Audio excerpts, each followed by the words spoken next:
On June 9, 2008, Steve Jobs went on stage. It had been a little under a year since the first ever iPhone went on sale. Steve Jobs was about to reveal Apple's next phone, the iPhone 3G. In his presentation, Steve Jobs highlighted just how good the iPhone was, just how much it was loved. In less than a year of sales, the iPhone had managed to corner a big chunk of the smartphone market. It was, no doubt, a remarkable achievement. Back then, BlackBerry commanded a 39% market share. It was number one. Number two was a mix of brands, which was 21.2%. Number three was Apple, 19%. Then was Palm, 9.8%, Motorola, 7.4%, and Nokia, 3.1%, in that order. These were the numbers. Steve Jobs showed on a pie chart. There was a problem many didn't notice at all. Apple was number 3 in market share, but the pie chart was shown in a manner such that it looked like Apple was number 2, only behind BlackBerry. Many people who wouldn't dig deep into numbers assumed Apple's market share was already bigger than the other section.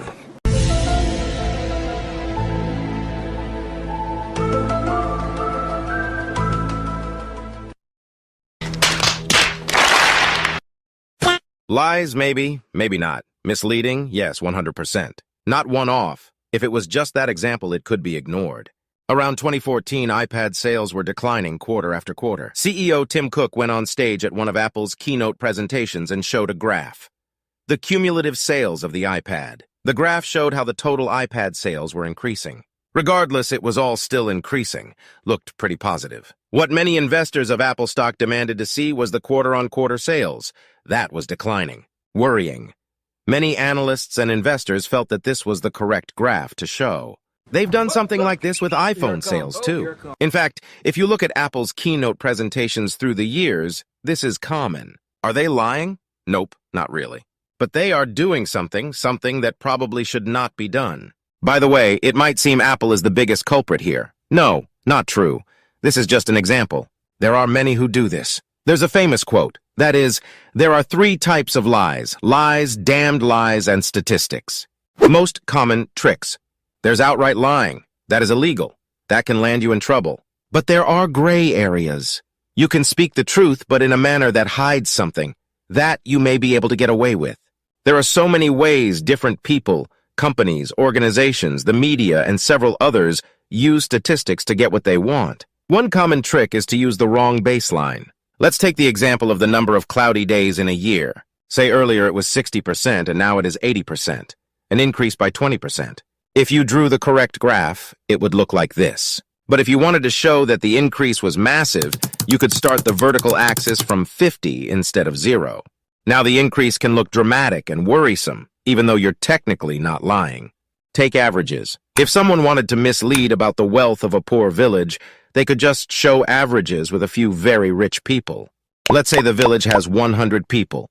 90 of them only have 1 lakh rupees in total.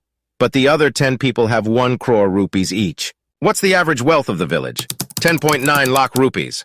Doesn't sound so bad now, but most of the village is very poor. In this case, the average isn't the right way to measure something.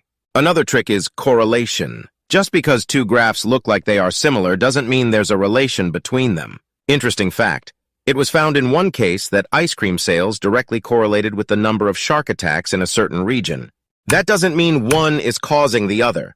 If people stop eating ice cream, will the shark attacks go down? No. If all the sharks are killed, will ice cream sales go down? No. Cherry picking is another common trick. It means speaking about the numbers that suits you and ignoring the ones that are against you. And there are some tricks, of course, cumulative numbers. Remember, at the peak of the pandemic, the media reported daily increasing COVID-19 cases. But what about the cumulative number of cases over time? Cumulative numbers gives a broader perspective. When the numbers started to fall, the media feared losing attention from viewers. So when the numbers were falling, they switched to cumulative cases instead of daily cases, just like Apple did with iPad sales. There's an interesting book on this topic, Factfulness by Hans Rosling. The lessons that we can learn. Firstly, why does it matter to us? Well, investors consume a lot of numbers and statistics. In the stock markets and mutual funds world, it's a bit hard to pull these tricks. Hard, but not impossible. But investors don't just read and watch numbers released in quarterly reports, right? We read all sorts of numbers from all sorts of sources. Newspapers, research, special industry coverage, magazines, blogs, social media, PDFs, and whatnot. Those are not checked strictly. That is where we have to be more alert.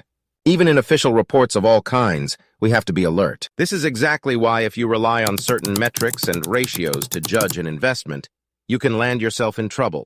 We all need to first understand why a certain number or statistic is important and also the ones to ignore. To do that, we need to understand the logic and reasoning behind the numbers. Why do we measure those numbers in the first place?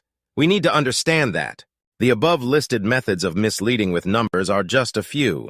There are many are far more complicated. Even catching these methods is a skill we develop over time.